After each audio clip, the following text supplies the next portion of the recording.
colleagues and most. We have 3 people left on the list. Daniel Freiheit, are you here? Daniel, 3 minutes. Go ahead. Okay, good to see you again.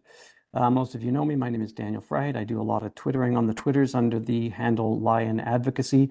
I was thrown into the world of public health inadvertently because during COVID, a lot of people started calling me because they were getting fired, remote workers. So it's creating a whole public health issue that wasn't getting much attention and is still not getting much attention.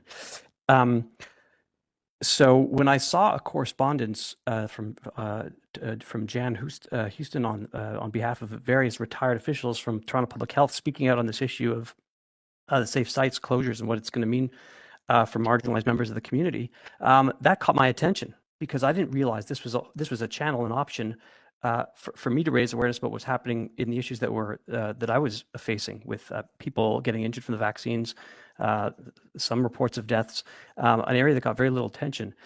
On this topic, on the issue of safe consumption sites, I think first of all, the legislation is not it was trying to address an issue that a lot of speakers today haven't addressed, and it should be addressed, which is that there's always 2 sides to a public health issue. Meaning, I think a lot of communities what they were seeing on the ground was an increase in a rise of disturbing things on the streets, and some sites were near schools, so kids were being exposed to things. So that has to be addressed as part of the debate, I think, with the safe site closures or restrictions, really. What the legislation does is it moves a lot of the control into the hands of the province rather than the city, because I guess the province was getting more complaints than the city was. I don't know. My point is that we have to hear both sides. You have to open up the floor, get more consultations. I know it's on short notice now with the January 10th deadline, but I think this debate is more nuanced. And I think what you also want to hear from more is folks like Douglas Bélanger, who presented today and talked about his success, not just that he was a lifer going for indeterminately for injections, but that he actually was able to turn his life around.